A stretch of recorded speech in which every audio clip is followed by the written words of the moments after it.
Guys, go through your last lecture notes.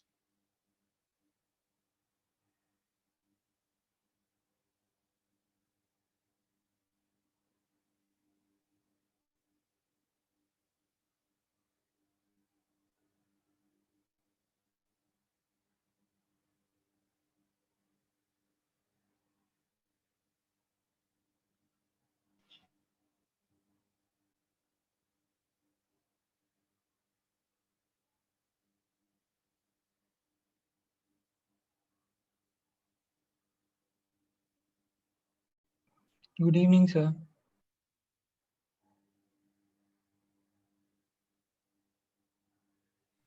If you have any doubts, please ask.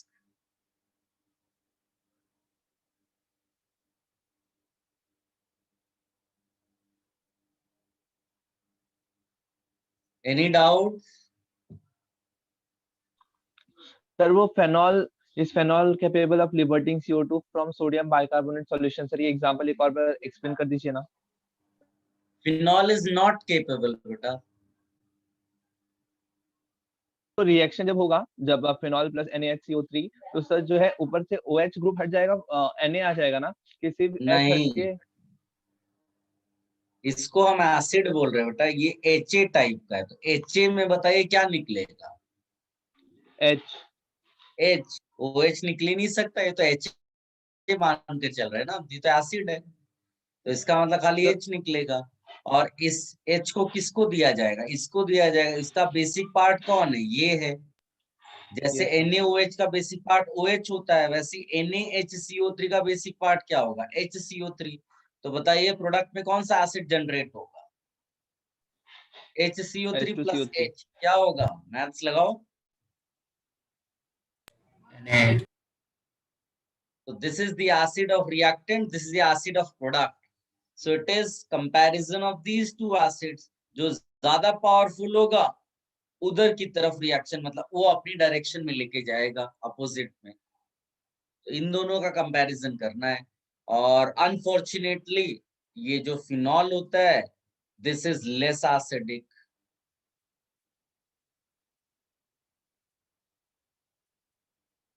इसीलिए ये reaction possible नहीं है। ठीक है, ये रिएक्शन पॉसिबल नहीं है क्योंकि H रिलीज ही नहीं कर पाएगा, तो H2CO3 क्यों बनेगा? Yes sir. सर और सर आपने लास्ट क्लास में सर आपने क्वेश्चन दिया था कि right the electron density order on benzene ring for the following sir. तो उसमें आपने तीन दिए थे सर, तीन थे। एक बेंजीन रिंग पे O- लगा था, एक पे NH2 लगा था और एक पे OH लगा था सर। सर वो कंपैरिजन आपने कैसे किया सर? मैं रिवाइज करने गया तो मुझे समझ नहीं आ रहा था मैंने क्या लिखा है। रेजोनेंस के थ्रू किया बेटा, रेजोनेंस की पावर। O- NH2 और OH NH2 और और OH। तो तीनों के तीनों इलेक्ट्रॉन्स के थ्रू ये डेंसिटी बढ़ाते हैं, pi electron density benzene ring का। कौन ज्यादा बढ़ाएगा? तो उसमें बोला जाता है पावर डिसाइड करते हैं, पावर ऑफ रेजोनेंस। ये रेयरली कॉन्सेप्ट है जो हम पढ़ते हैं, बट इस पर्टिकुलर केस में ये टोटली वैलिड है। ये पावर ऑफ रेजोनेंस है। कैसे पता चलता है कि ये पावर ऑफ रेजोनेंस है? बहुत सिंपल है। ये निगेटिवली चार्ज है, जब तुम इसका रेजोनेंस लिखोगे तो यहाँ पर कोई भी एक्स्ट्रा चार्ज जनरेट नहीं होगा, जबकि बाकी दो में N और O न्यूट्रल थे। तो जब तुम रेजोनेंस दिखाओगे तो अनफॉर्चुनेटली उसमें चार्ज सेपरेशन आएगा। एक में ऐसा आएगा और एक में O वाला आएगा। ये बताइए कौन ज्यादा स्टेबलाइज्ड होता है, जिसमें चार्ज सेपरेशन ना हो या चार्ज सेपरेशन हो? सर जिसमें चार्ज सेपरेशन ना हो। जिसमें इसका चार्ज मतलब ये सेपरेशन ना हो। बेटर स्टेबलाइज्ड है। तो किसकी पावर रेजोनेंस में जाने की ज्यादा है, O- की कि NH2OH की? Sir O-। तो प्रूव कर दिया हमने। अब NH2 और OH के बीच का कंपटीशन, तो जब दोनों में एक जैसा चार्ज सेपरेशन हो रहा है लेकिन N पे प्लस आ रहा है, इसमें O पे प्लस आ रहा है, कौन है जो प्लस होल्ड नहीं कर पाएगा रिलेटिवली? ऑक्सीजन। सर N होगा ना सर, क्योंकि हमने लास्ट क्लास में देखा था कि ज्यादा इलेक्ट्रोनेगेटिव अच्छा हाँ हाँ सॉरी सर समझ गया। क्वेश्चन उल्टा पूछा है मैंने। हाँ सर तो इसका मतलब NH2 has better power for releasing electrons via resonance, वही तो होता है। क्लियर है सबको? Yes sir thank you sir. Yes sir. और बोलो। ये सब बहुत आसान है, मैंने आपको एकदम सिंपल वे में कोशिश किया बताने का, क्योंकि आप उसी स्टाइल में लिखो, क्योंकि वो आपको ऑप्शन जब देगा ना, तो भले ही वो कोई भी स्टाइल यूज करे, आप वहां तक डेफिनेटली पहुंच जाओगे। और बोले somebody saying something? Sir mesomeric effect में ऑर्डर रखने का कोई जरूरत नहीं है। कोई जरूरत नहीं है, तो अपने आप निकाल सकते हो। Okay sir. यस सर, आपने केसेस बताया था। हाँ, और बोलो।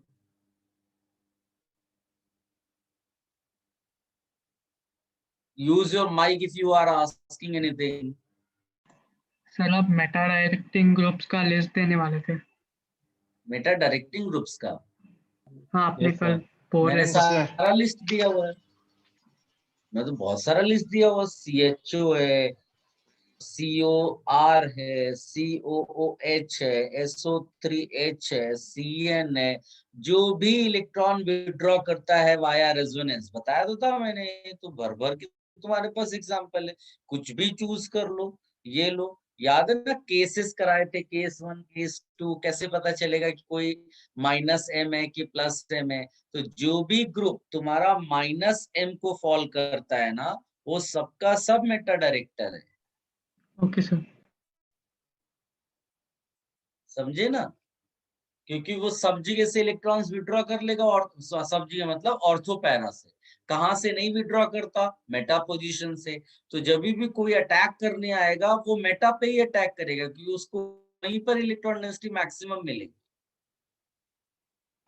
तो मेटा डायरेक्टर्स मेटा पोजीशन पे अटैक करने के लिए अटैक उसको रेडी करवाते बना हैं। देते हैं। हाँ, तुम ऐसा सोचो कि मूवी का डायरेक्टर है, एक्टर कौन कौन है? यहाँ पर एक बेंजीन रिंग बैठी हुई है, और यहाँ पर एक इलेक्ट्रोफाइल है। इस डायरेक्टर ने कहा कि भाई तुम इलेक्ट्रोफाइल हो, जाओ ऐसा करो, इस जगह पर अटैक करो। बस प्रोसेस, केवल आप क्वेश्चन कर सकते हो उसी जगह क्यों अटैक करें। तो उसने कहा कि देखो, मैंने ऑर्थो ऑर्थो और पैरा से तो इलेक्ट्रॉन खींच लिए वाया रेजोनेंस, अब केवल मेटा पोजिशन पे इलेक्ट्रॉन बच रहे हैं, तुम चाहो तो अटैक कर लो। क्या समझ में आया? हाँ सर। और बोलो। और जितने +M वाले हैं ना, वो ऑर्थो पैरा डायरेक्टर ही हैं सारे के सारे।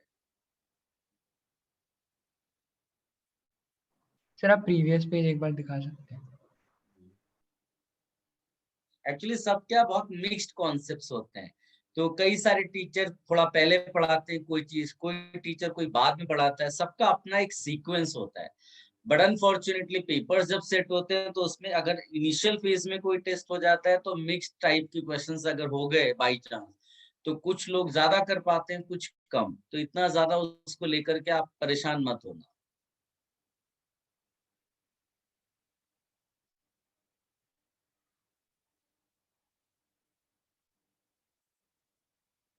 Who is this? गुरुदेव कौन है भाई? Are you there? Yes, sir. तुम्हारा नाम गुरुदेव ही है? Yes, sir. अच्छा, बढ़िया नाम है। अच्छा, ये तुम क्या पूछ रहे हो बेटा? एक सर वो और एग्जाम्पल एक सॉल्युबिलिटी का। सॉल्विलिटी का अभी तो एक्सप्लेन किया, ये क्या है? यही तो एग्जांपल हो गया ना। नहीं सर, बाद में मैं समझ गया, थैंक यू।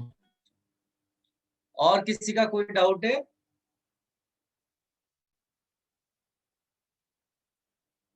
No sir. चलिए आगे मूव करते हैं। तो लास्ट लेक्चर हम लोग सॉल्विलिटी ही परहैप्स कर रहे थे ना पूरा। सॉल्विलिटी के अलावा बेटा कुछ नहीं कराया ना मैंने इसके आगे। No sir. बाकी जो Na2CO3 मैंने दिया, वो आप अपने आप सोचना, है ना। 2 के केसेस हमने कर लिए, थर्ड आप अपनी स्टाइल से सोचना। अब हम लोग क्या करते हैं, एक प्रॉब्लम सॉल्विंग के पॉइंट ऑफ व्यू से हेडिंग डालते हैं। सब हेडिंग है ये, एसिड वाला ही अभी कॉन्सेप्ट चल रहा है। आप हेडिंग डालेगा what to do to predict या हाउ टू प्रिडिक्ट, जैसा भी आप हेडिंग डालना चाहें, ये तो इंग्लिश है, एसिडिक स्ट्रेंथ ऑफ कंपाउंड्स या एसिडिक स्ट्रेंथ ऑर्डर, जैसा भी आप मतलब हेडिंग आप अपनी स्टाइल से डाल लो। How to predict, what to do to predict acidic strength, जैसे एक टीचर सोचता है वैसा, मतलब आप जब क्वेश्चन पहली बार एग्जाम में आप जब देखोगे एसिडिक स्ट्रेंथ से रिलेटेड, तो पहली चीज माइंड में क्या आनी चाहिए, ठीक है, वो सीक्वेंस क्या होना चाहिए कि आपका आंसर परफेक्ट हो जाए, रैंडमली नहीं जाना है। तो सबसे पहला जो पॉइंट आपके माइंड में आना चाहिए वो है कैटेगरी। याद है ना, मैंने कल आपको बताया था कि आप दिमाग नहीं लगाएंगे अगर ह्यूमन वर्सेस टाइगर की रेस है, आपका आंसर होगा टाइगर विनर है, कोई टेंशन नहीं लेना उसमें, ठीक है, चाहे टाइगर नंगे पैर दौड़े, आप शूज पहनकर दौड़, टाइगर ही जीतेगा, ये कैटेगरी का आंसर है। तो I am just giving you one order जो आपको रट लेना है, आप उसको लिख लिख कर प्रैक्टिस करो, जैसे भी आप करो उसको आपको याद कर लेना है, ठीक है। बाई चांस अगर इनमें से ही 4 कंपाउंड्स उसने पूछ लिया तो आपको बिना कुछ दिमाग लगाए आंसर लिख देना है, आपको टेंशन नहीं लेना है, कुछ कॉन्जुगेट बेस नहीं बनाना है, कुछ नहीं करना है, स्ट्रेट आंसर लिख देना है, ठीक है। तो जैसे ही क्वेश्चन इसमें से आए तो इसमें मैं सबसे पहले डाल रहा हूँ सल्फोनिक एसिड, ये सारे के सारे I am giving you organic acid ना, RSO3H लिखिएगा, फिर कार्बोक्सिलिक एसिड, जनरल मैनर में डाल रहे हैं आप, RSO3H का नाम क्या था? Sulphonic acid, sulphonic acid, carboxylic acid. Then देखो अभी थोड़ी देर पहले या लास्ट लेक्चर में H2CO3 का डिस्कशन किया था हमने, इसलिए उसको ऑर्डर में लिखना बड़ा जरूरी है कंपैरिजन के लिए, बहुत सारे क्वेश्चन सॉल्व हो जाएंगे। फिर आता है फिनॉल। गाइस ऐसा नहीं है कि फिनॉल, ये हम जो लिख रहे हैं वो बेसिक फिनॉल है, बट उसमें बहुत सारे दूसरे फिनॉल्स हैं, जैसे आप पिक्रिक एसिड देखते हो, हमने शायद डिस्कशन किया होगा, पिक्रिक एसिड इतना ज्यादा एसिडिक हो जाता है कि वो कार्बोक्सिलिक से भी ऊपर निकल जाता है। तो ऐसी सिचुएशंस आती हैं, बट ये एक जनरल वे में है, जो सिंपल सिंपल केसेस बनते हैं। फिनॉल हो गया, उसके बाद एल्कोहल में सबसे इंपॉर्टेंट है कि एल्कोहल में केवल अकेला एक एल्कोहल है जो वाटर से ज्यादा एसिडिक है। Unfortunately theoretically it is difficult to explain the acidic strength of CH3OH कि वो वाटर से ज्यादा क्यों एसिडिक है। तो इसको आप चाहो तो एक्सेप्शनल बिहेवियर करके याद रखना, क्योंकि बाकी सारे के सारे एल्कोहल वाटर से कम एसिडिक है, ठीक है। तो इसको हाईलाइट कर लेना ये वाली चीज। और उसके बाद आप इसमें टर्मिनल एल्काइन डाल सकते हैं। टर्मिनल एल्काइन का मतलब है ट्रिपल बॉन्ड एंड पोजीशन पे, ठीक है, इसको हम बोलते हैं टर्मिनल एल्काइन, टर्मिनल एल्काइन। फिर इसके बाद आप इसमें लिख सकते हैं NH3 लिख सकते हैं। इवन दो मैं NH3 लिख रहा हूँ, पता चला इसमें लिखा हुआ है CH3NH2, तो भी आप मान लेना कि यही है, केवल पॉइंट ये है कि H कनेक्टेड टू नाइट्रोजन दिखा रहे हैं हम लोग। फिर ये है एक RCH डबल बॉन्ड CH2, ये एक्सपेरिमेंटल आप समझ सकते हैं कि ऑर्डर है, ठीक है। इसके बाद एंड में आ गया एल्केन। ये एक पूरा का पूरा ऑर्डर आपको याद होना चाहिए, कॉपी कर लो इसको।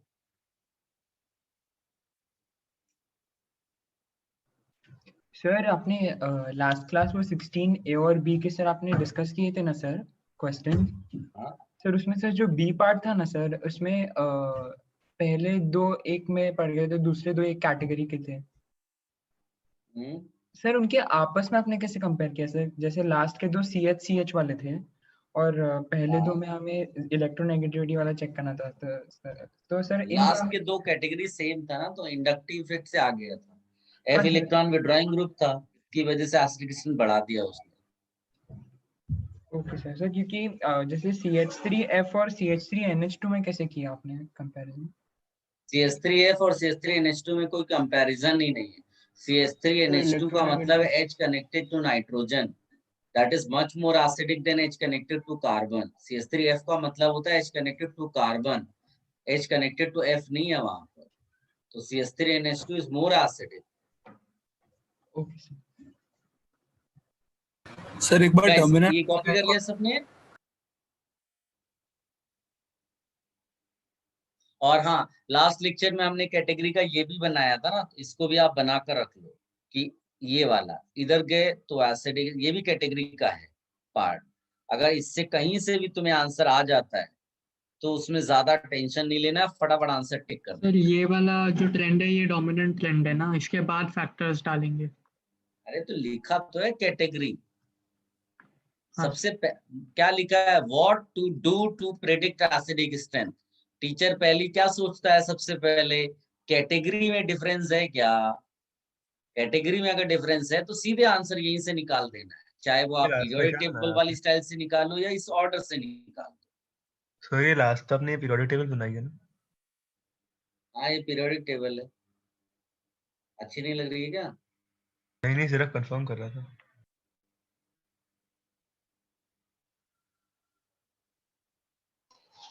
सर आपने वो हाईलाइट क्यों करवाया, वो आप बोल सकते हैं क्या? कहाँ हाईलाइट किया? CH3OH में आपने कुछ बोला था ना sir, So it's the only alcohol that is more acidic than water. Thank you. अगर कोई तुमसे क्वेश्चन करता है किसी भी उसमें कि ये कैसे ऑर्डर आया, तो तुम्हारा आंसर स्ट्रेट होना चाहिए Ka value of this compound is greater than that compound. समझ में आया? एक स्टैंडर्ड स्टेटमेंट रट लो। क्या तुमको किसी को भी कोई बताना, किसी ने पूछा, कोई तुमको परेशान करने के लिए आ गया कि बताओ ये कंपाउंड इस कंपाउंड से ज्यादा एसिडिक क्यों है, तो तुम्हारा आंसर है Ka of this is greater than Ka of this. समझ में आया? Yes sir. ये एक्सपेरिमेंटल वे है कि किसी भी कंपाउंड का एसिडिक स्ट्रेंथ Ka के बेसिस पे निकलता है। तो जो भी आप ऑर्डर या डेटा निकालते हो वो एक्चुअली में Ka वैल्यू निकालते हो। तो जो Ka का ऑर्डर होगा वही एसिडिक स्ट्रेंथ है। वो थियोरेटिकली मैच करे या ना करे, तुम्हारी साइंस फेल हो जाएगी लेकिन वो डेटा फेल नहीं होगा।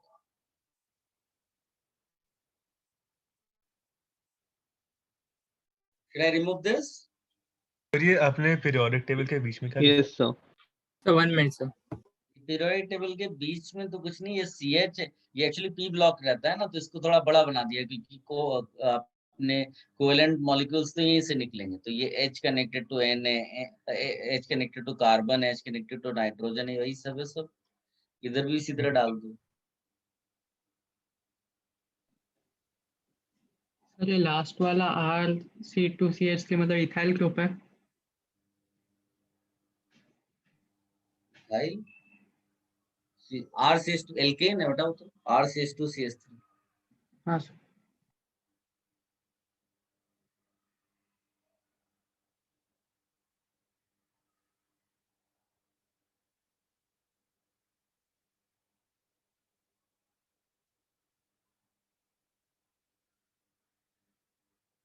So, हम्म, थोड़ी कनेक्टिविटी इश्यूज की वजह से मैं अभी जस्ट फॉर अ इसका सेकंड स्क्रीनशॉट ले लो बेटा, यही मेन पार्ट है जो कॉपी स्टार्ट कर हुआ। लिया है सर, कॉपी कर लिया है। मैं बोल रहा था कि वो आपने जो Ka एक्सप्लेन किया है वो आप फिर से एक्सप्लेन कर सकते हैं, मतलब वो उसका क्या मतलब है? Ka एसिडिक स्ट्रेंथ को डिनोट करता है, जो एक्सपेरिमेंटल डेटा है। तो ओके अगर कोई ओके पूछता है कि दो कंपाउंड्स में से पहला कंपाउंड ज्यादा एसिडिक क्यों है, तो तुम्हारा स्टैंडर्ड आंसर होना चाहिए Ka of that compound is greater.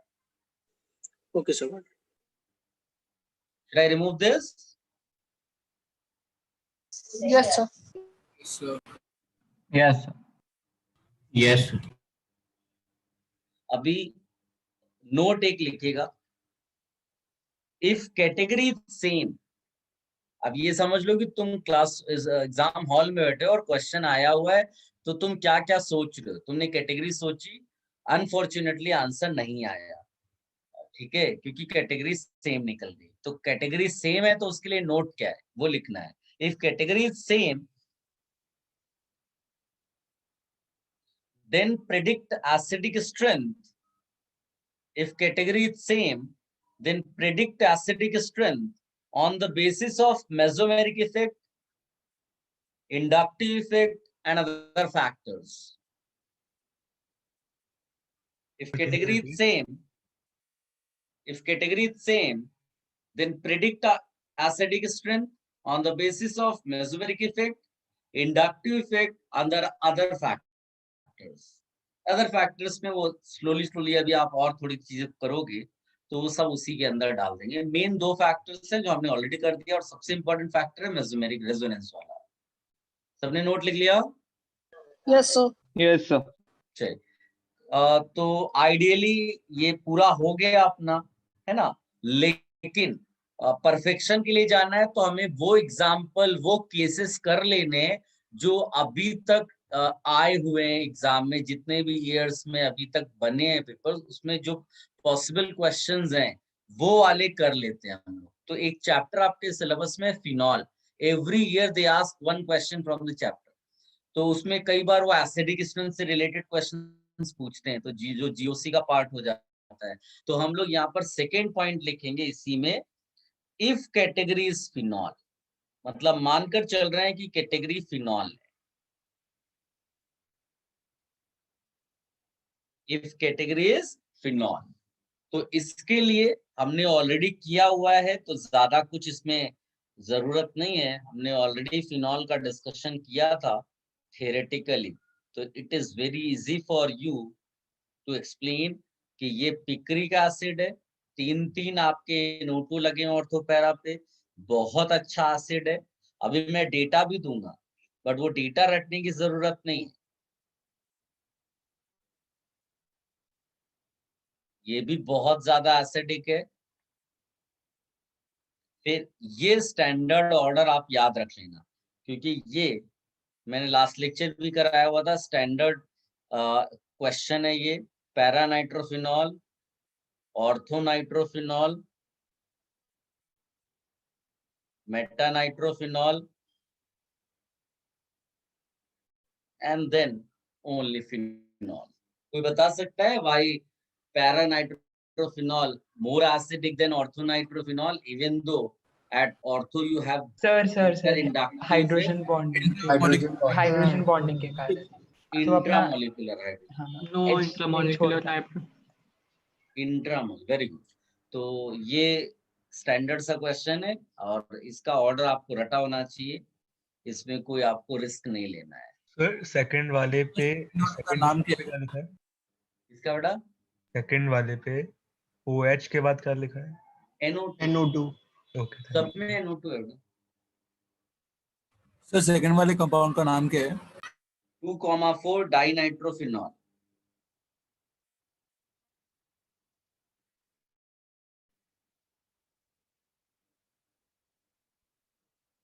Sir कोई कॉमन नेम नहीं है?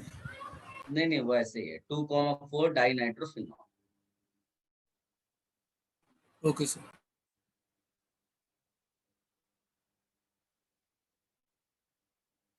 सबने कॉपी कर लिया?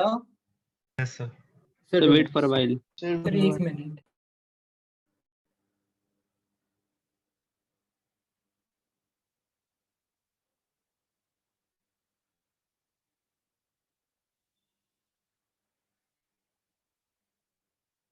आज के लेक्चर के बाद आपके लिए एक और एक्सरसाइज बढ़ जाएगा, मैं आपको ग्रुप में डाल दूंगा।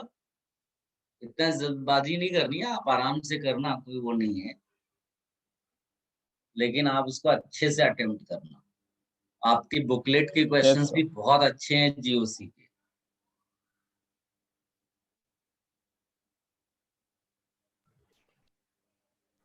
Have you all copied this? Yes sir Yes, sir. TWT में Yes, sir. Application of inductive and mesomeric effect आएगा। हाँ, स्टार्टिंग का पार्ट आएगा एक्सरसाइज 1 और 2 से रिलेटेड। ओके सर, तो वही दो कर लेना। हाँ, वो हल्के फुल्के ही क्वेश्चंस आएंगे।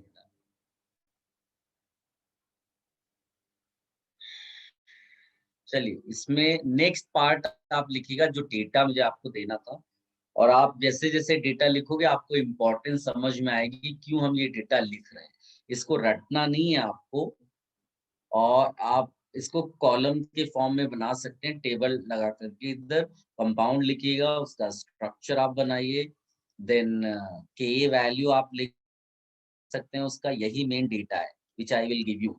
और आप घर पे पीके भी निकाल लीजिएगा, क्या फर्क पड़ता है ना। और एक दो जो इम्पोर्टेंट कंपाउंड्स अगर उनका के पीके आपको याद भी हो गया तो उसमें कोई रजिस्ट नहीं करना है अपने को, आपका पर्सनल टैलेंट हो सकता है वो। बट मैं कोई वो नहीं बोलता हूँ आपको कि इसको आपको रट लेना है कुछ भी, बट गो थ्रू करते रहना है एक आइडिया लेने के लिए। सो पहला compound which I am writing here वो है phenol, and we all know the structure of phenol. Simple phenol है ये। इट्स के वैल्यूज 1.1 into 10⁻⁻10। पीके निकालना सबको आता है, ये आप घर पे निकाल लेना, ठीक है। ये हो गया। इसके बाद आप लिखिएगा नेक्स्ट ऑर्थोक्रिसॉल। ऑर्थोक्रिसॉल देखो इसी बहाने क्या है, तुम्हें स्ट्रक्चर, कॉमन नेम, इनकी भी प्रैक्टिस हो जाएगी। 0.63 into 10⁻⁻10। जानबूझकर देखो, I have kept 10⁻⁻10 same, so that by looking at 1.1 and 0.63 you can directly compare the acidic strength of the two compounds. Can you guess which one is more acidic? Phenol. Phenol. आपको answer आ गया है ना, क्योंकि ऐसा पूछ सकता है। Right the acidic strength order for, options में सॉरी इसमें लिखा है कंपाउंड्स में फिनॉल, ऑर्थोक्रिसॉल, पैराक्रिसॉल, मेटाक्रिसॉल, इस तरह लिखा हुआ है ऑर्डर में 1 > 2 > 3 इस तरह करके डला हुआ होगा। तो इस तरह आप इसको एनालाइज करिए घर पे बैठ के कि ऑर्थोक्रिसॉल में ऐसा कौन सा चेंज आया, वो कौन सा चेंज है, वो मेसोमेरिक है, इंडक्टिव है, रेजोनेंस है, हाइपर कॉन्जुगेशन है, कौन सा फैक्टर है जिसकी वजह से उसकी एसिडिक स्ट्रेंथ कम हो गई। भले ही कुछ फैक्टर्स अभी आपने नहीं पढ़े, लेकिन आप एनालाइज कर सकते हैं। आज करेंगे, थोड़ा नहीं आएगा, फिर नेक्स्ट और पढ़ लेंगे, फिर एनालाइज करेंगे, थोड़ा और आपको आएगा। एक्सपीरियंस इसी तरह से आपका बढ़ेगा थियोरेटिकली। ऑर्थोक्रिसॉल हो गया, फिर आप यहीं पर लिखिएगा मेटाक्रिसॉल। आई होप आप स्ट्रक्चर बना लेंगे। केवल आपको CH3 मेटा पोजीशन पे डाल देना है, एंड इट्स के वैल्यू 0.98 into 10⁻⁻10। याद रखना, sometimes it will be very difficult for you to compare acidic strength if the values of K वो बहुत क्लोज हो जाए, ठीक है। क्लोज वैल्यूज के लिए थ्योरेटिकली आपको प्रेडिक्शन थोड़ा सा डिफिकल्ट होगा, तो फिर उसको अवॉइड करना, उस पर टाइम वेस्ट नहीं करना आप। इसके अलावा पैराक्रिसॉल लिखिएगा, इसका भी स्ट्रक्चर आप बना लेंगे। इसका वैल्यू जो मेरे पास है 0.67 into 10⁻⁻10, इसका भी आप निकाल लेना। सर ये तीनों +m से कंपेयर कर सकते हैं ना? अरे वो तुम्हें सोचना है बेटा, मेरे को ही बताना होगा तो फिर क्या फायदा। तुमको एनालिसिस करनी है, आपस में बातचीत करो, ग्रुप में डालो कि ये इससे ज्यादा क्यों एसिडिक है। अगर बिल्कुल आंसर नहीं निकल पाएगा तो मैं खुद आकर बोल दूंगा कि यहाँ कंपैरिजन पॉसिबल नहीं है क्लोज केसेस है, तो उसको इग्नोर कर देना। फिर आप खुद सोचो। Ortho fluorophenol, guys can you recall, हम लोगों ने जब +m और -m इफेक्ट ग्रुप्स लिखे थे, तो मैंने बोला था कि जो हैलोजेंस हैं, हैलोजेंस ओनली केस में आते हैं जिसमें इंडक्टिव इफेक्ट डोमिनेट करता है। याद है ऐसा कुछ? नहीं सर, ये नहीं बोला। ये नहीं बोल रहा था सर। क्या बात करते, नहीं बोला मैंने? नहीं सर। नहीं सर। चलिए कोई नहीं। जितने हमने एक नोट करके लिखा था ऐसा कि in resonance dominates over inductive effect mostly, ये याद है? Yes sir. यस उस नोट को जाकर ओपन करो जहां पर लिखा है। क्या तुमने वहां पर लिखा है एक्सेप्ट हैलोजेंस? मिला किसी को? नहीं सर, नहीं लिखा। अबे वो नोट कहाँ है, ये ढूंढना है। नोट जहां पर आपने मेसोमेरिक इफेक्ट पढ़ना शुरू किया होगा वहां लिखाया गया होगा रेजोनेंस डोमिनेट्स ओवर इंडक्ट, ऐसा करके लिखा होगा mesomeric effect dominates over inductive effect. ये नोट में पक्का मिलेगा। किसी बच्चे को मिला?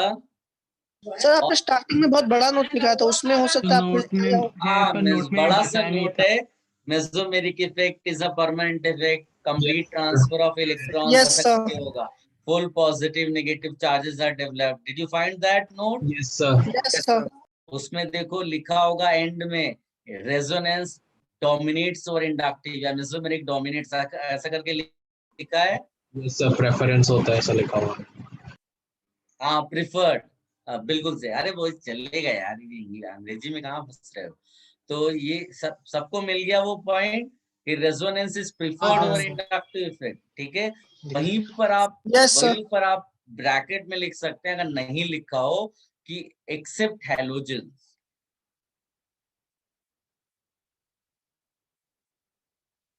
लिख लिया सबने? Yes sir. हाँ, तो अब देखो हैलोजन, जैसे कोई भी एग्जांपल आप चूज कर लो हैलोजन का, है ना। मान लीजिए कि आपने Cl चूज किया, तो Cl के पास लोन पेयर होता है, तो लोन पेयर सिंगल डबल का मतलब है कि लोन पेयर रिलीज करेगा इलेक्ट्रॉन टू बेंजीन। ये बताइए कि तो Cl जो होगा वो प्लस एम इफेक्ट ग्रुप होगा कि माइनस एम इफेक्ट ग्रुप होगा? सर आप एक बार क्वेश्चन रिपीट कर सकते हो अपना? I'm saying since Cl is having electron pair, lone pair, it is lone pair single double case, so resonance is happening. Now Cl will be considered as plus m effect group or minus m effect group? Plus है plus M effect group sir. Plus M effect group. और ये minus I effect group है कि plus I effect group है? Plus है sir plus है। अबे चुप रहे, ऑल ग्रुप्स आर माइनस है। कितना आसान रटवाया है मैंने, अजीब इंसान ने। ऑल ग्रुप्स आर माइनस आई करके रटवाया है, तुमको कोई टेंशन ही नहीं लेना है। अगर मैं कह रहा हूं कि जो थोड़े बहुत प्लस आई वाले हैं, अगर गलती से उनको भी तुम माइनस आई लिख दो तो समझ में भी आता है। माइनस आई के ग्रुप जो ज्यादा है उनको तुम प्लस आई लिखोगे तो कैसे चलेगा? ये सबको क्लियर है? तो माइनस आई से विड्रॉ करता है, प्लस एम से रिलीज करता है। बताइए डोमिनेटिंग कौन है यहाँ पर? सर माइनस आई। प्लस एम से रिलीज करने वाला। अबे अभी तो लिखाया है ब्रैकेट पे, क्या लिखा था तुमने? अरे यार अभी तुमने लिखा है जाकर के except halogen, so minus I will halogen ही तो है ये Cl। Minus I will dominate करेगा। कौन डोमिनेट करेगा? Minus I inductive minus I. Effect. तो बताओ इसमें बेंजीन रिंग की इलेक्ट्रॉन डेंसिटी कम हो जाएगी कि बढ़ जाएगी? कम हो जाएगी। अरे कौन कह रहा बढ़ गई? इससे पैसे छीनो, इसका अजीब ही लॉजिक है। पैसे छीने जाएंगे तो इसका पैसा बढ़ जाएगा। हद हो गई। क्लियर है ये? Yes sir. Yes sir. अब इस पे आते हैं।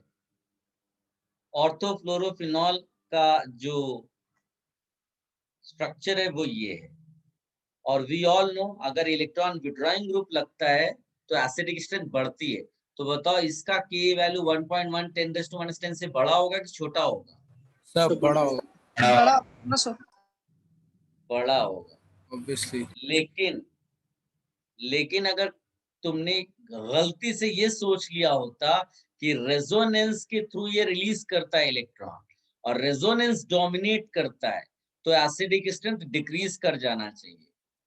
क्या समझ पा रहे हो? Yes sir. तो गलत होता। अगर एसिडिक स्ट्रेंथ इंक्रीज किया है, इसका मतलब है कि इसमें इंडक्टिव इफेक्ट नहीं है। अबे डोमिनेट करेगा। मैं एक बार कंफ्यूज हो सीधे आंसर मत दो बेटा, मैं फोर्थ फ्लोर में बैठा हूँ, जंप कर जाऊंगा नीचे। ये कैसे उल्टे सीधे आंसर दे रहे हो? अब भी बोल रहा हूँ कि इलेक्ट्रॉन विड्रॉइंग ग्रुप लगता है तो एसिडिक स्ट्रेंथ बढ़ जाती है। एंड एफ ऑर्थो पोजीशन पे है तो इसमें इलेक्ट्रॉन रिलीजिंग इसको ग्रुप बोलते हैं वाया रेजोनेंस, और इलेक्ट्रॉन विड्रॉइंग बोलते हैं इंडक्टिव से। कौन सा नेचर डोमिनेटिंग होना चाहिए अगर एसिडिक स्ट्रेंथ बढ़ रहा है इसका? इंडक्टिव। इलेक्ट्रॉन विड्रॉइंग वाला नेचर डोमिनेटिंग होना चाहिए, और वो आता है इसमें इंडक्टिव से। इसीलिए कंक्लूड किया जाता है कि हैलोजेंस में इंडक्टिव इफेक्ट डोमिनेट करता है। क्या समझ में आया? Yes sir. Yes sir. Sir आप एक बार रिपीट कर सकते हैं? अरे यार तो कंफ्यूज हो रहा है सर, सॉरी। अबे चुप रहो यार। अभी तुम बताओ हैलोजेंस में इंडक्टिव डोमिनेट करता है कि मेसोमेरिक? Sir inductive. तो इंडक्टिव से ये विड्रॉ करता है, और विड्रॉइंग ग्रुप जो होते हैं एसिडिक स्ट्रेंथ बढ़ा देते हैं, इसीलिए वैल्यू बढ़ गई। हैप्पी? Yes sir. अभी नेक्स्ट लिखिएगा मेटाफ्लोरोफिनॉल, एंड आई होप आप इसका स्ट्रक्चर ड्रॉ कर लेंगे। And let me give you the K value, ये आप लिख लो। सर हाँ बोलो। सर ऑर्थोफ्लोरोफिनॉल में इंट्रामोलेकुलर हाइड्रोजन बॉन्डिंग होगा क्या?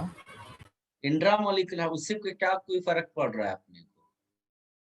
सर उसका EWG पावर थोड़ा सा कम हो सकता है। EWG पावर, सर मतलब वो ऐसा नहीं बेटा, एसिडिक स्ट्रेंथ कम ज्यादा हो सकती है ना थोड़ी बहुत। Yes sir, yes sir. हाँ तो अभी उसका किसी से वैसा कंपैरिजन हुआ ही नहीं है। Okay sir, okay sir. ये तो एक वैल्यू के दी है 15 × 10⁻⁻10 खत्म, यस यस सर। है ना। अगर मान लो कि होता भी है तो रिलेटिवली डिक्रीज कम होगा इसका वैल्यू, तो और हैलोजेंस को आने दो। मेटाफ्लोरोफिनॉल हो गया, और फिर आता है पैरा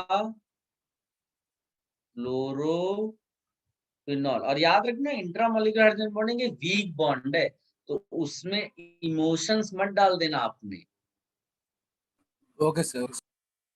इसकी वैल्यू इतनी है, कॉपी कर लो।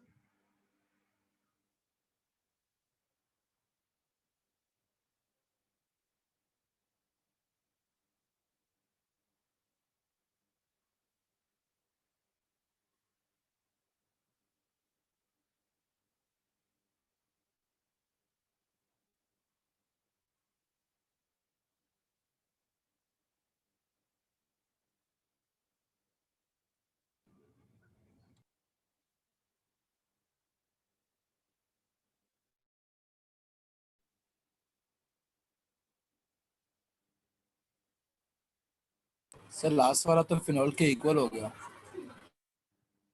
हाँ इसीलिए तो मैंने बोला कि कंपैरिजन फिर फिजिबल नहीं रह जाता। हाँ इतना बोल देंगे कि वो विड्रॉइंग ग्रुप है, थोड़ा ज्यादा एसिडिक हो सकता है ऐसा, लेकिन वो लगभग बराबर पे टच कर जाता है।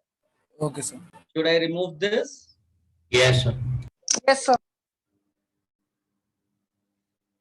Guys, next and very important and interesting compound, ऑर्थोक्लोरोफिनॉल। ये बहुत इंटरेस्टिंग है, इसलिए इंटरेस्टिंग है कि जितने भी हैलोफिनॉल्स पॉसिबल हैं उनमें ये सबसे ज्यादा एसिडिक है। अभी थोड़ी देर में इसका और डिस्कशन करेंगे, थोड़ी वैल्यूज और लिख लें। मेटा क्लोरोफिनॉल, इसका वैल्यू लिखिएगा 16 × 10⁻⁻10। देन पैरा क्लोरोफिनॉल, इसका वैल्यू लिखिएगा 6.3 × 10⁻⁻10। देन ऑर्थो ब्रोमोफिनॉल, इसका वैल्यू लिखिएगा 41 × 10⁻⁻10।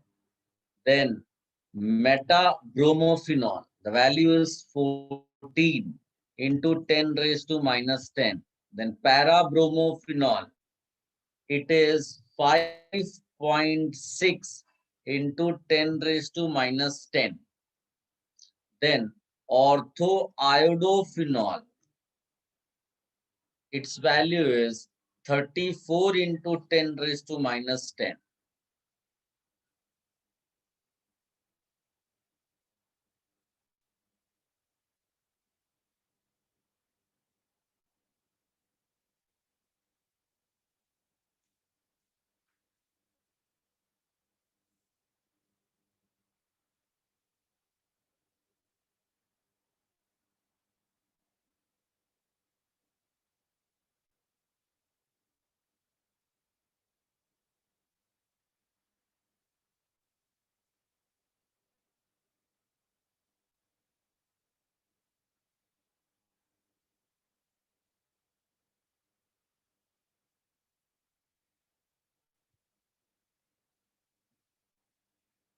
You all copied this? Sir last में आपने ortho So wait for a second. आयोडोफिनॉल लिखा है। Orthoiodophenol. Let me know if you have copied.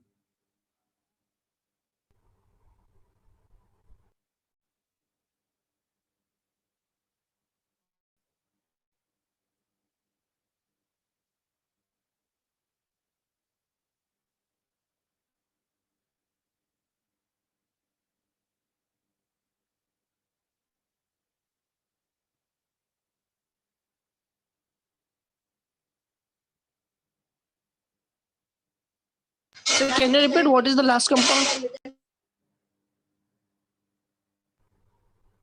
Ortho iodophenol. Thank you.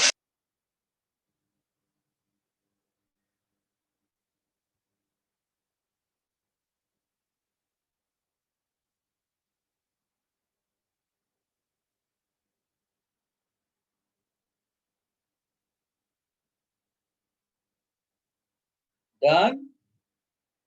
Yes, sir. So just a minute.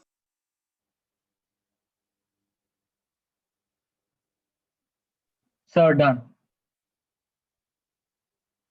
Guys, just look at the values and एक बड़ा interesting सा question आप frame कर सकते हैं इसमें, और जिसको थ्योरेटिकली आप निकाल सकते हैं, बट बहुत सारी बुक में इवन बहुत सारे टीचर्स भी इसका आंसर अनफॉर्चुनेटली गलत बता देते हैं, और उसका रीजन भी आपको समझ में आएगा क्यों मिस्टेक हो जाती लोगों से।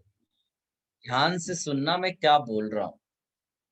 पहला स्टेटमेंट जो हर किसी को आता है, स्टूडेंट्स हो, टीचर्स हो, कोई भी, क्या आता है उनको स्टेटमेंट कि inductive effect dominates over resonance in halogens. क्या ये स्टेटमेंट समझ में आया तुमको? Yes, sir. And it's perfectly correct, है ना? जैसे ही उन्होंने बोला inductive effect dominates over mesomeric effect, answer will be found by inductive effect और mesomeric effect. Inductive effect. Inductive effect. Inductive effect. Inductive effect. Can you tell me the order of inductive effect for FClBrI? The order of electronegativity. It's clear to everybody? Yes. Yes, sir. So कौन सा compound सबसे ज्यादा acidic होना चाहिए, ऑर्थोफ्लोरोफिनॉल या ऑर्थोआयोडोफिनॉल? Orthofluorophenols. ऑर्थोफ्लोरो। अब आप जो मैंने के वैल्यूज डेटा दिया उसके हिसाब से ऑर्डर क्या है? सर क्लोरो का सबसे ज्यादा है। Chlorine ज्यादा है। तो सामने लिखा समझ में आया? Yes, sir. Yes, sir. Sir हो आपने सकता इससे है। पहले क्वेश्चन क्या पूछा? अरे कुछ नहीं पूछा। हाँ, हो सकता है कि ये आंसर तुम्हें बुक्स में ना मिले, बहुत सारी बुक्स, इवन हो सकता है हिमांशु पांडे में भी इसका आंसर गलत दिया है, तो आपको इसीलिए डेटा की रिक्वायरमेंट होती है, कॉन्फिडेंस अपने अंदर लाने के लिए कि आपने जो किया वो सही है। ये नहीं कि बुक का आंसर देखा और अपनी कॉन्सेप्ट्स को बदल लिया। पहली चीज, आंसर तुम्हारे सामने है, नाउ हाउ एंड व्हाई। आप चाहो तो वो पॉइंट लिख लो जो बाकी लोग सोचते हैं कि since inductive effect dominates over mesomeric in halogens, ideally fluorophenol, orthofluorophenol should be most acidic among these four compounds. ऐसा करके आप चाहो तो लिख लो, and then we will move to this correct explanation. Sir values इतनी है? नहीं बेटा, और है ना। इतना नोट्स का वो ब्यूटिफिकेशन पे मत जाना, आप ऐसे नोट्स बनाओ जो आपसे बस बातें करें, बीच बीच में ब्रेक भी ले वो। हाँ, क्या बेटा? सर मतलब ये लोग क्या सोचते हैं सेंस इंडक्टिव इफेक्ट? कोई इसको हेल्प करेगा हर्ष की, लोग क्या सोचते हैं? मतलब इंडक्टिव इफेक्ट में फ्लोरो ज्यादा माइनस आई देता है, इसलिए वो ज्यादा एसिडिक स्ट्रेंथ होगा। हर्ष समझ में आया क्या? सर समझ गया सर।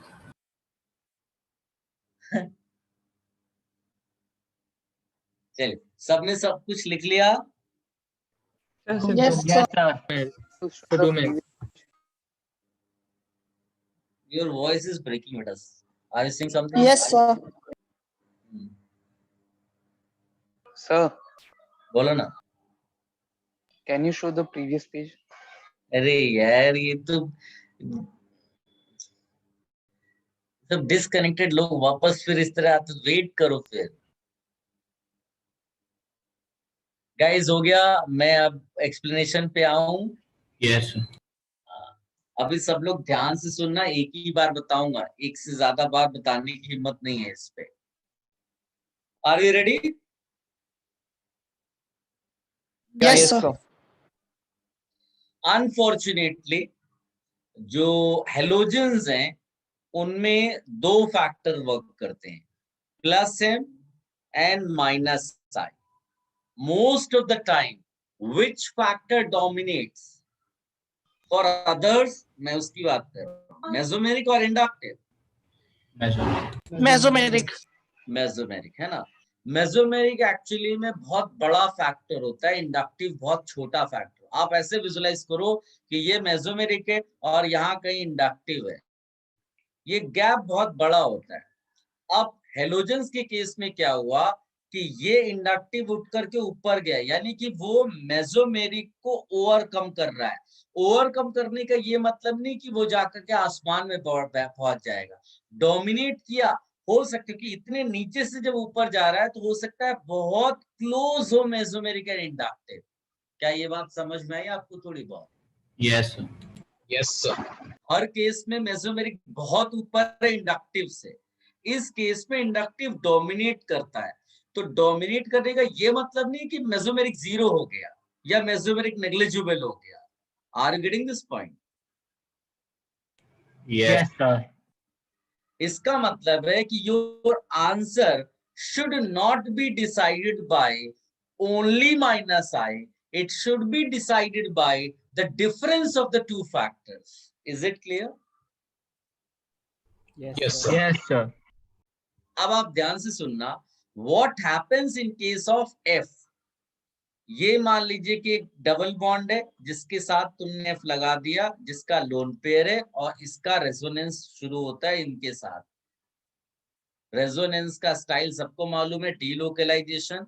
तो एफ अपने इलेक्ट्रॉन्स लोन पेयर के थ्रू डीलोकलाइजेशन दिखा रहा है। Is it clear? Yes sir. Since F second period element है, वो कार्बन के बहुत क्लोज होता है, डिस्टेंस बहुत कम है। तो जब कम डिस्टेंस पे शेयरिंग हो रही है या डीलोकलाइजेशन हो रहा है तो वो इजी होता है। Are you getting this point?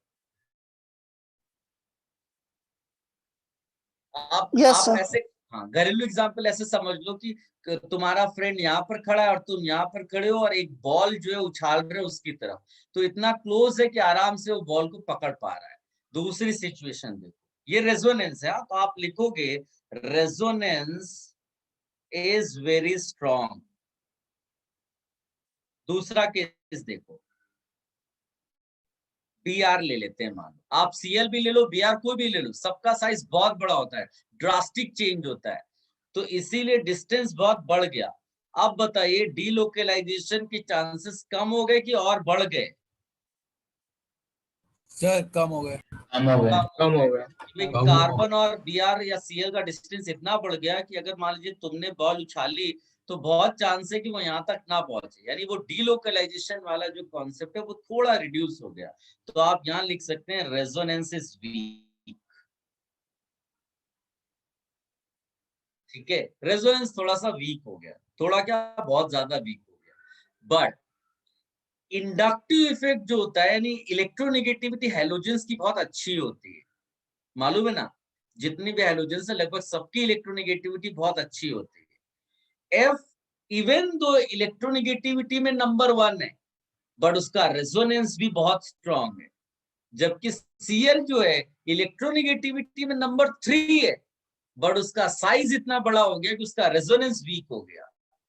यानी कि जो डोमिनेंस है वो Cl के केस में ज्यादा है और Br, F या I के केस में कम है, क्योंकि Br का इलेक्ट्रोनेगेटिविटी भी थोड़ा खराब हुआ और रेजोनेंस भी खराब हुआ। I का इलेक्ट्रोनेगेटिविटी भी खराब है और रेजोनेंस भी खराब है। और F वाले केस में रेजोनेंस भी बहुत अच्छा है और इंडक्टिविटी भी बहुत अच्छा है। Cl is the only case जिसमें उसका इलेक्ट्रोनेगेटिविटी बहुत अच्छा है, रेजोनेंस उतना अच्छा नहीं है। क्या थोड़ा बहुत समझ में आया? Yes sir. थोड़ा कॉम्प्लिकेटेड है, लेकिन आप ध्यान से सुनोगे सोचोगे तो समझ में आएगा। जैसे मान लो एफ ही ले लो, एफ ने 100 रुपए लिए और 99 रुपीज वापस कर दिए, तो कितने रुपए से ये विड्रॉ कर रहा है? 1 रुपए। 1 रुपए का। आप समझ पा रहे हो? अब तुमने मान लीजिए CL का एग्जाम्पल चूज किया। CL 100 रुपीज जो है वो नहीं लेता, क्योंकि CL की इलेक्ट्रोनेगेटिविटी कम है। मान लो कि CL जो है 80 रुपीज लेता है, 80 रुपीज लेता है, लेकिन इसका रेजोनेंस खराब है, यानी ये जो देने वाली इसकी टेंडेंसी है वो खराब है। मान लीजिए वो 30 ही देता है, तो जो डिफरेंस आया वो 50 रुपीज का आ गया, जबकि इसमें डिफरेंस 1 रुपी का है, यानी कि विड्रॉइंग पावर CL की वो 50 के इक्विवेलेंट है, और F वाले की इसमें विड्रॉइंग केवल 1 के इक्विवेलेंट है। तो लार्ज डिफरेंस वो आता है, इसीलिए एसिडिक स्ट्रेंथ जो ऑर्थोक्लोरोफिनॉल है उसका बहुत ज्यादा है। आई होप थोड़ा बहुत आप समझ पा रहे होंगे। थोड़ा सा कॉम्प्लिकेटेड है बिकॉज इसमें हम डिफरेंस के बेसिस पे एक्सप्लेन कर रहे हैं। हम M को 0 नहीं मान सकते। अगर 0 मान लिया होगा तो आपका ऑर्थोफ्लोरोफिनॉल सबसे ज्यादा एसिडिक आना चाहिए था, विच इज नॉट ट्रू। तो उसका एक्सप्लेनेशन यही है, because even though F is highly electronegative, the most electronegative, its resonance is also very strong, so difference is very less जो withdrawing वाला होता है, ठीक है। While in case of CL, the difference of minus ion plus M, that is large, as a result its acidic strength is more। लिख लो जो भी आप लिख सकते हो अपने आप। सर इसी केस में बस डिफरेंस के बेसिस पे जज करता है। यस यस, बट वो डिफरेंस तुम जब तक आंसर तुम्हें मालूम नहीं होगा, you will not be able to provide a correct scientific explanation. तो ये आंसर हमको के बेसिस पे आया, फिर तुम उसको परफेक्शन के साथ एक्सप्लेन कर पा रहे हो डिफरेंस वाला, वरना डिफरेंस तुम प्रेडिक्ट थोड़ी ना कर सकते हो कि डिफरेंस कितना है, उसके लिए वैल्यू चाहिए अपने को। यस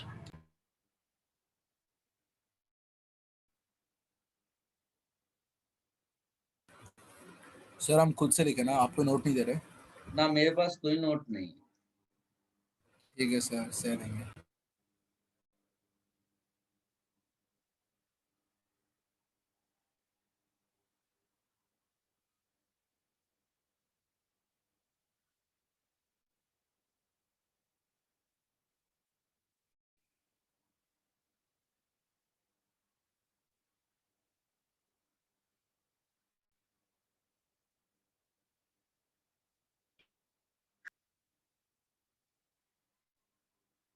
सर मतलब फ्लोरीन में इंडक्टिव इफेक्ट और रेजोनेंस दोनों बहुत स्ट्रांग होते हैं, दोनों बहुत स्ट्रांग है, इसलिए डिफरेंस सबसे कम होता है उनका। हाँ, तो उसका जो विड्रॉइंग पावर है वो बहुत ज्यादा डिफरेंस नहीं ला पाता। Okay sir, got it.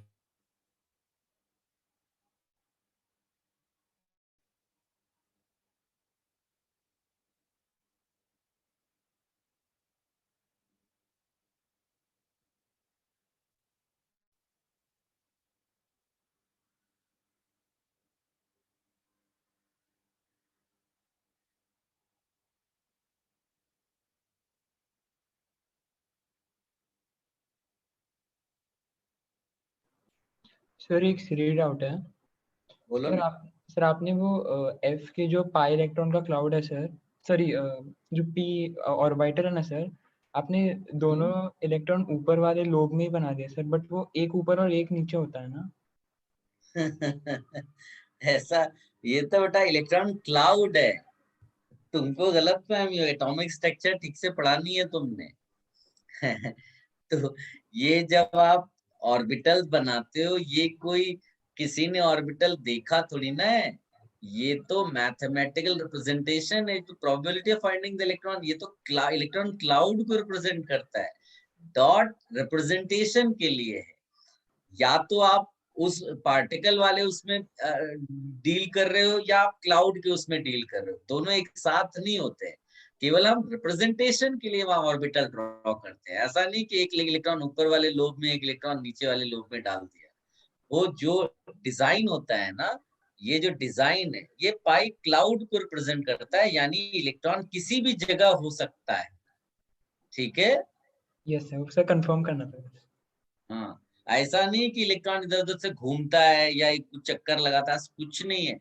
ये केवल एक पाई क्लाउड का आप ग्राफिकल रिप्रेजेंटेशन बोल सकते हैं।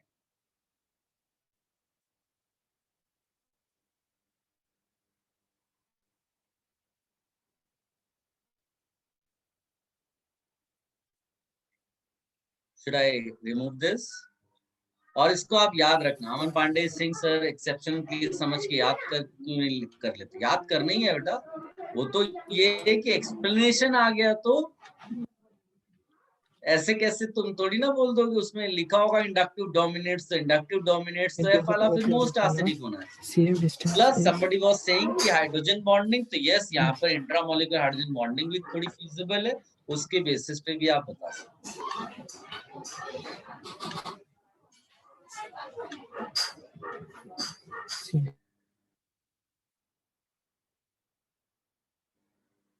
Should I change the page? Yes, sir. Yes, sir. Yes, sir.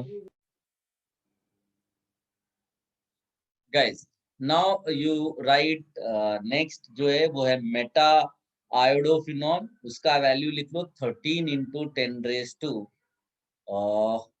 -10। फिर पैरा आयोडोफिनॉल लिख लो, तो उसका वैल्यू आता है मेरे पास जो अवेलेबल है 6.3 into 10 raised to -10। ठीक है। अच्छा, एक और इम्पोर्टेंट चीज आपको बता दें, ये कॉपी कर लिया? नहीं सर।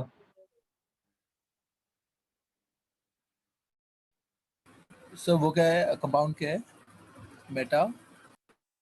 मेटा आयोडोफिनॉल और फिर पैरा आयोडोफिनॉल, कंटिन्यूएशन में था ना सर। आपने पिछले वाली स्लाइड पे Yes. सर आपने बताया था ना कि वो 80 रुपीज लेने की उसकी टेंडेंसी है, बट देने की टेंडेंसी सिर्फ 30 रुपए की है।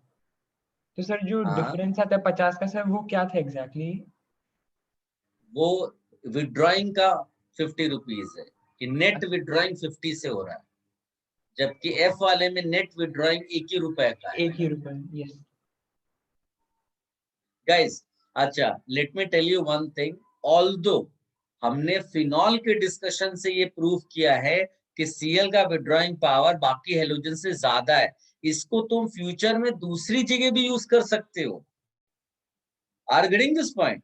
जरूरी नहीं कि तुम फिनॉल से उसको कनेक्ट कर रहे हो, किसी दूसरी अनसैचुरेटेड सिस्टम में लगा दिया और ये पता करना है कि सीएल ज्यादा इलेक्ट्रॉन विड्रॉ करता है कि एफ ज्यादा विड्रॉ करता है, तो your answer will be what? बोलो। CL। सीएल। समझ में आया?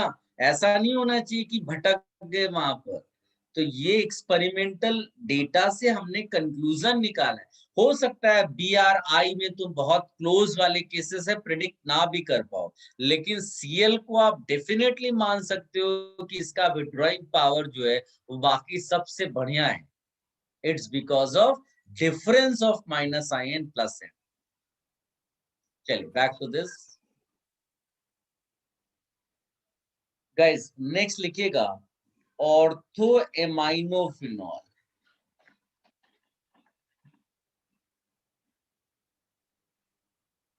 ऑर्थो एमाइनोफिनॉल, ये स्ट्रक्चर है, NH2 लगता है एंड इसका वैल्यू बहुत कम है, सडनली ये डिक्रीज कर गया एसिडिक स्ट्रेंथ, अभी हम लोग ज्यादा वाला पढ़ रहे थे। फिर आता है मेटा एमाइनोफिनॉल, स्ट्रक्चर आप ड्रॉ कर लोगे, इसका वैल्यू है अराउंड 17 into 10 raised to -10। और डिफरेंस इसलिए पता चलेगा आपको क्योंकि NH2 होता है रेजोनेंस के थ्रू रिलीजिंग, तो रिलीज करेगा, और मेटा पे रेजोनेंस वर्क नहीं करता, इसलिए उसके एसिडिक स्ट्रेंथ ज्यादा है। ये सब आपको खुद एनालाइज करनी है हर एक चीज। हाँ, पैरा एमाइनोफिनॉल, स्ट्रक्चर आप ड्रॉ कर लोगे, वैल्यू मेरे पास है तो 0.5 into 10 raised to -10 है, ये भी आप देख लेना। और इसके बाद ये नाइट्रोफिनॉल हमने सारे पढ़े हुए हैं, इसका वैल्यू है around 600 into 10 raised to -10। Then meta nitrophenol, can you guess ये वैल्यू कम होगा ऑर्थो नाइट्रोफिनॉल से कि ज्यादा होगा? कम होगा। कम होगा। ज्यादा होगा सर। कम। ज्यादा होगा। Now you can see the difference. Sir कम। यस। फिर para nitrophenol, the value is, आप कैन यू गेस, ये 50-600 के बीच में होगा, 50 से नीचे होगा या 600 से ऊपर होगा? तो बीच में 600 से ऊपर। सर 600 के नीचे लास्ट होगा, लेक्चर पूरा डिस्कशन। ऊपर होगा। चुप रहो, नोट्स देखते नहीं है। 690 है, चेक कर लो। अरे यार अभी तो स्टार्टिंग में भी पूछा कि ऑर्थो वाला क्यों कम एसिडिक है, तुम लोग बोल रहे थे वहाँ पे इंट्रामोलिकुलर हाइड्रोजन बॉन्डिंग हो जाती है सर। फिर भूल अरे जाते हो। फिर तुम एक और NO2 बढ़ा दो, यानी इसको लिख दो 2,4 डाई नाइट्रो। तो याद है अभी थोड़ी देर पहले हमने ऑर्डर में लिखा था उसको। अभी डेटा देखो कितना खतरनाक है इसका, 10⁻6 मल्टीप्लाइड बाई 10⁻⁻10। ऑल्दो ये 10⁻⁻4 है, बट मैंने जानबूझकर इस फॉर्म में लिखा है so that you can compare. कितना ड्रास्टिक देख रहे हो चेंज आ गया। आप सोचो पिक्रिक एसिड तो हवा में उड़ जाएगा, 2,4,6 ट्राई नाइट्रो, ये तो एकदम हवा में उछलेगा। पिक्रिक एसिड इतना ज्यादा है कि पढ़ने की जरूरत ही नहीं है, इसको केवल हम लिख देते हैं वेरी लार्ज। एक्चुअली में 0. करीब करीब 5 है, 0.5। 10⁻⁻10 इसमें नहीं लिखा हुआ है। तो आप सोचो अगर मैं इसको 10⁻⁻10 के फॉर्म में लिखूंगा तो वैल्यू कितनी बड़ी हो जाएगी। ये कॉपी कर लेना ये। इसके अलावा एक दो बहुत ही क्लोज वाले केसेस है, कैटेकॉल करके है, where you write 2 OH at ortho position. Its value is around 1 into 10⁻⁻10. Then resorcinol. Resorcinol इसमें 2 OH मेटा पोजीशन पे है, वैल्यू इज अराउंड 3 into 10⁻⁻10. देखिए ये सब डेटा लिखने का एक फायदा ये होता है ना, तुमको मालूम होना चाहिए। तुम्हारे पास गूगल है लेकिन तुमको पता तो होना चाहिए सर्च क्या करनी है उसमें चीज। तो अगर कभी मान लीजिए किसी बुक में कोई दूसरा आंसर लिखा हुआ है लेकिन मैंने जो तुम्हें लिखाया वो मैच नहीं कर रहा है, या किसी टीचर ने तुम्हें, दूसरे टीचर ने बता दिया कोई और आंसर मैच नहीं कर रहा है, तुम्हें सर्च क्या करना है गूगल में, तो वो है के वैल्यू। ठीक है, किसी भी कंपाउंड के लिए एसिडिक स्ट्रेंथ अगर कंपेयर करना है तो के वैल्यू सर्च करना। जिसका के वैल्यू ज्यादा आएगा वही ज्यादा एसिडिक होगा। उससे कोई फर्क नहीं पड़ता सामने वाले ने क्या थियरी तुम्हें पढ़ा दी है, के वैल्यू के अकॉर्डिंगली ही साइंस आपकी होनी चाहिए। सर ये सब ऑर्गेनिक एसिड है ना? सारे ऑर्गेनिक एसिड्स ही डिस्कस कर रहे हो ना। इनऑर्गेनिक वाले तो HCl, HNO3, H2SO4। ये सर तो वो लोग इनसे बहुत ज्यादा स्ट्रॉन्ग है ना सबसे। हाँ हाँ हाँ हाँ।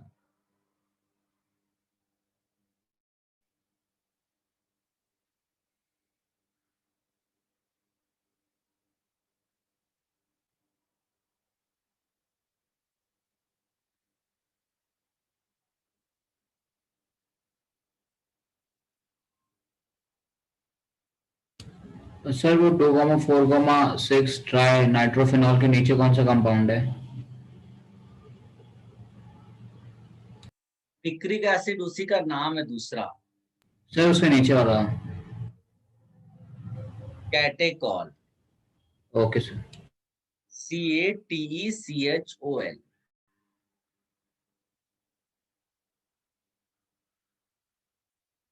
सर हमें एंड ऑफ द ईयर इतने सारे याद करने हैं। कोई इसकी हेल्प करेगा? लर्न नहीं करना है हमें, इसे बस लगातार रिवीजन करते रहना है, एक बार गो थ्रू करते रहना है। एनालाइज एक बार ऑब्जर्व किया तो ट्रेंड समझ जाएगा। सर वैल्यूज याद नहीं, वो ट्रेंड से समझ में आ जाएगा। वो वैल्यूज वहाँ पे कभी एग्जैक्ट पूछने के कोई सवाल नहीं बनता। वैल्यूज नहीं पूछता बेटा, जैसे क्वेश्चन तुम्हारे कहीं बुक में आया, तुमने उसको सॉल्व किया थ्योरेटिकली, एक बार मैच तो करा लो डेटा से जो यहाँ पर है तुम्हारे पास। तो अगर वो मैच कर गया तो समझ लो कि तुम एकदम परफेक्टली सोच रहे हो। अगर वो यहाँ से मैच नहीं किया, भले ही वहां का आंसर वही हो जो तुमने निकाला हो, तो समझ लेना टीचर भी तुम्हारी तरह ही था या ऑथर बुक का तुम्हारी तरह था। तो उसको चेंज कर लेना, डेटा के अकॉर्डिंगली ही आपका ऑर्डर होना चाहिए। ठीक है। सो कैटेकॉल के नीचे रेसोर्सिनॉल लिखा है। Resorcinol, then hydroquinone, yes, HYDROQUINONE, hydroquinone. Sir ये सब एडिबल है क्या? सब क्या है बेटा? एडिबल? हाँ सर, ऐसे डाउट है। अरे तुम मुझसे क्यों पूछ रहे हो? तुम ये सब केमिकल्स, बेटा कोई भी केमिकल कैसे तुम्हारे लिए वो हो सकता है, और क्वांटिटी पे डिपेंड करता है हर चीज। Okay sir. गाइस इस पे बहुत सारे कंपाउंड्स है बेटा जो यूज होते हैं तुम्हारे मेडिसिन में। गाइस एक दो सर ये क्वेश्चन मैं सुना ऐसे ही दे सुना रहा हूँ। क्या बेटा? सर प्रीवियस स्लाइड एक बार दिखाइए ना। अरे ले देख ले।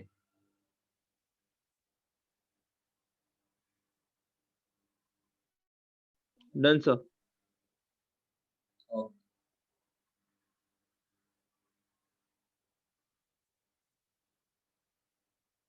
गाइस मैं आपको कुछ कंपाउंड्स का ऑर्डर खुद दे रहा हूं, आप केवल सोचना हाउ। ये तो के मैं वैल्यू लिख करके आपको बता रहा हूं कि कौन सा ऑर्डर इनमें ये मतलब ये ऑर्डर है ऐसा। सॉरी 10⁻⁷ है ये, -7 है, ठीक कर लें।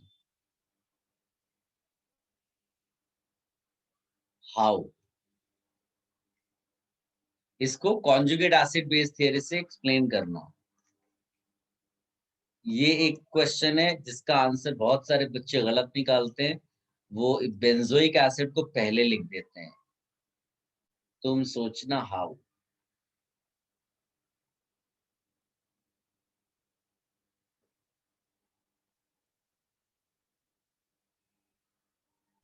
सो आपने पहले वाले क्वेश्चन के नीचे उसका रिस्पेक्टिव एक्सपेरिमेंटल डेटा लिखा है।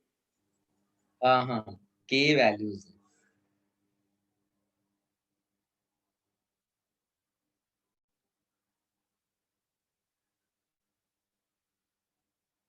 Should I remove this?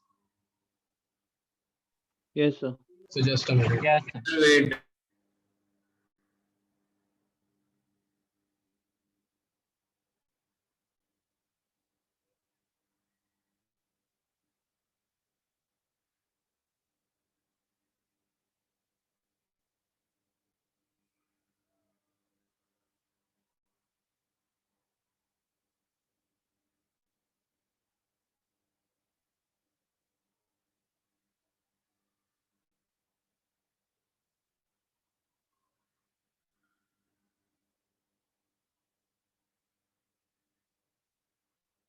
Should I remove this?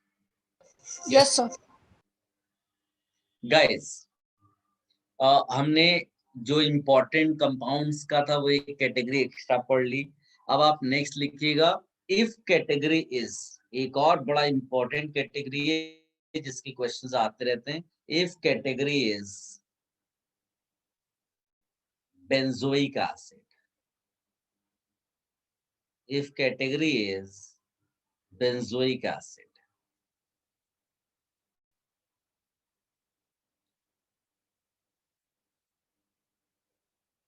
in benzoic acid there is a very special concept, एकदम डिफरेंट कॉन्सेप्ट आप ऐसा बोल सकते हैं इसको, जिसका नाम है ortho effect. So first we will write note about this ortho effect, what is ortho effect, और फिर हम और डेटा लिख करके डिस्कशन करेंगे।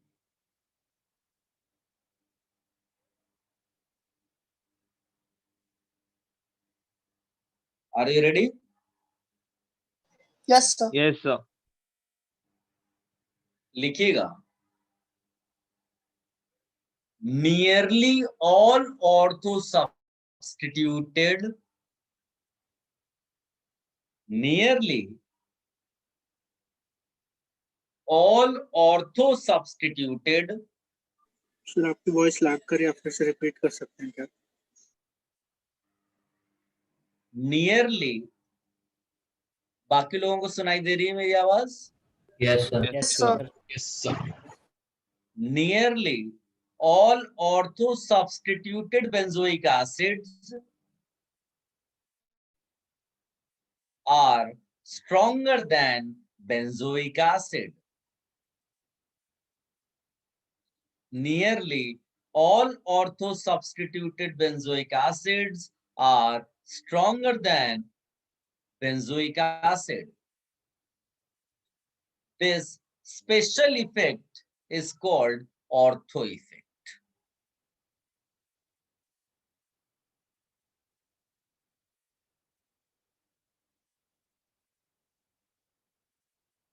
Guys, before I discuss anything else, I will give you some data. You copy that and then discussion. इस बार मैं आपको PK वैल्यू दे रहा हूँ, PK, एंड सबको मालूम है चाहिए less PK means more acidic. More acidic.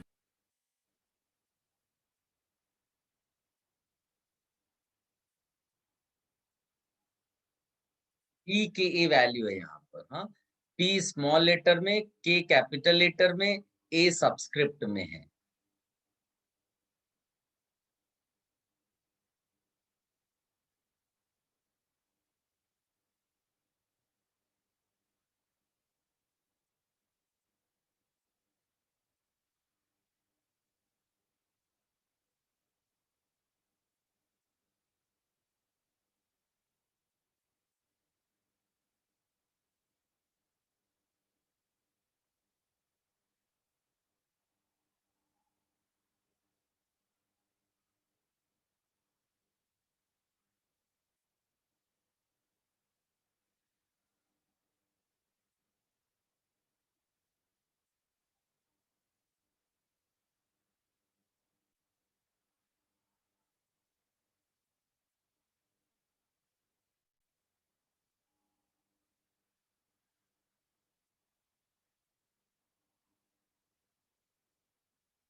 Guys, इस पे जैसे मान लीजिए कि आपने कहीं और बुक में किसी में देखा, यहाँ पर 2.94 है, किसी बुक में 2. लेटर से यहाँ पर 87 लिखा हुआ है, उसको इग्नोर कर देना. इतना ज्यादा टेंशन, क्योंकि अगर वो 2.87 होगा ना, तो इसके अकॉर्डिंगली इसकी वैल्यू भी बदल जाएगी, इसकी वैल्यू भी बदलेगी.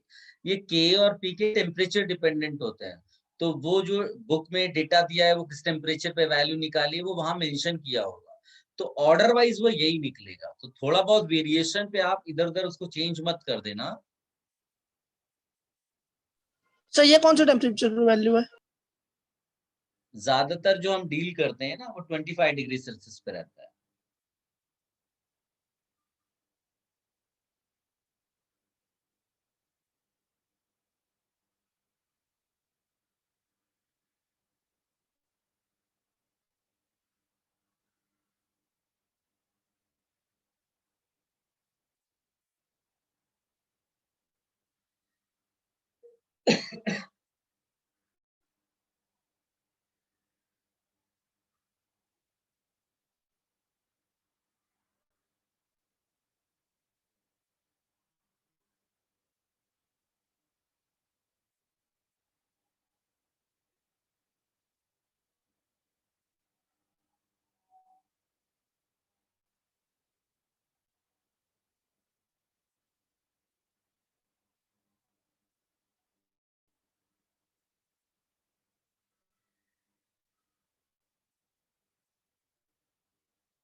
लेट मी नो अगर आपने कॉपी कर लिया ये सारा।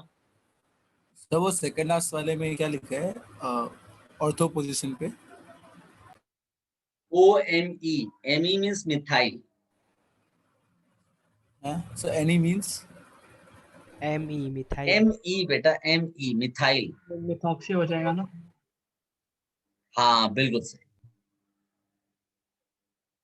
yes I got it.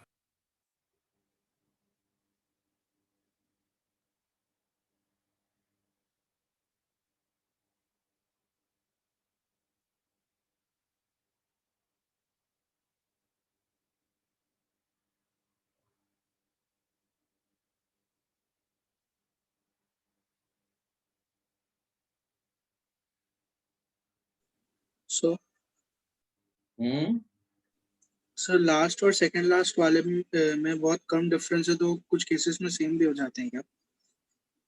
हाँ उसको हम क्योंकि एक्सपेरिमेंटली वो वैल्यू दे रहा है और उसको उसी हिसाब से डील कर लेंगे।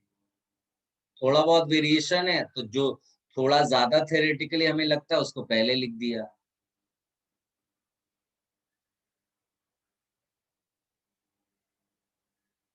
Should I change this? Yes, sir. Yes, So 1 minute, sir. Sir, 1 minute. Okay. एक मिनट।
सर हो गया है। Done, sir. सबने कर लिया? Sir, done. Yes, sir. Okay.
Copy this. Sir वो जो फर्स्ट लाइन में लास्ट कंपाउंड है वो OM ही है ना?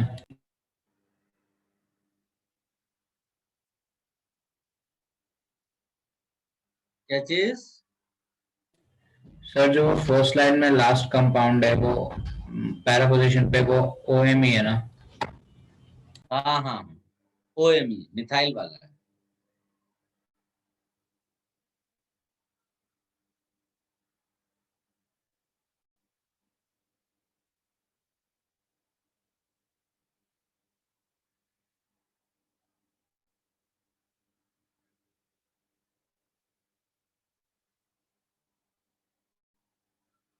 सर हम्म सो जो ऑर्थो पोजीशन पे NH2 है सर वो 4.79 या 479 है? 4 पॉइंट है बेटा, सब में पॉइंट है। 4 points square torture.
Done sir. सबने कॉपी कर लिया? 2 minute sir. Yes sir.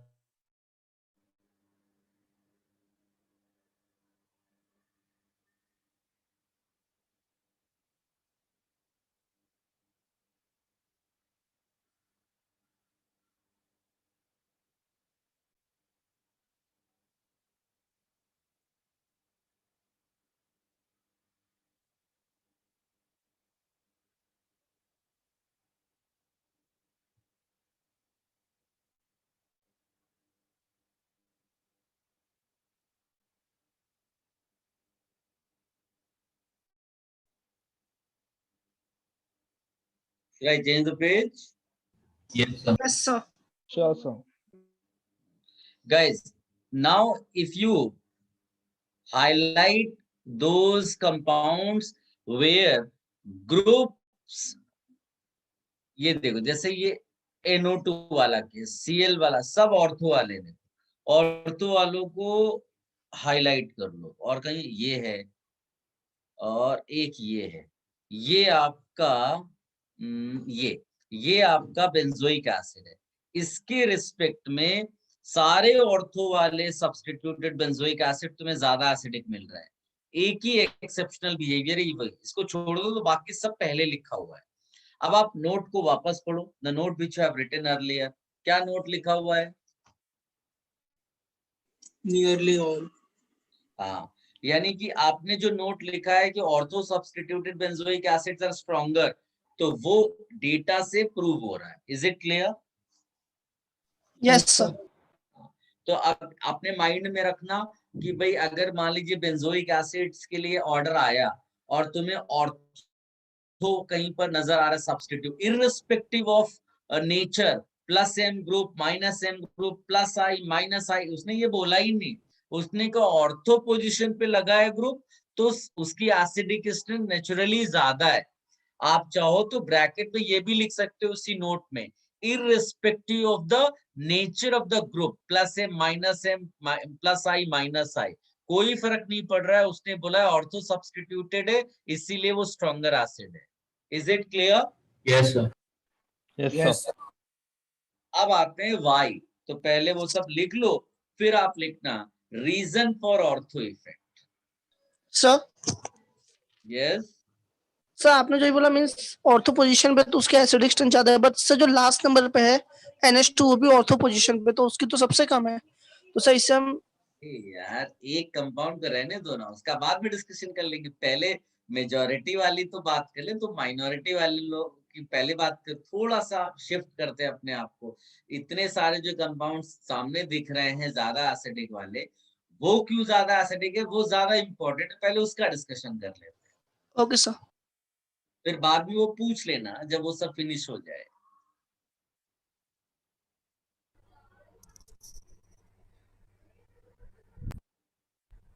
Sir आपने हेडिंग क्या बोले? मैंने हेडिंग डाला है, आप बोला है अभी reason for ortho effect. Okay sir.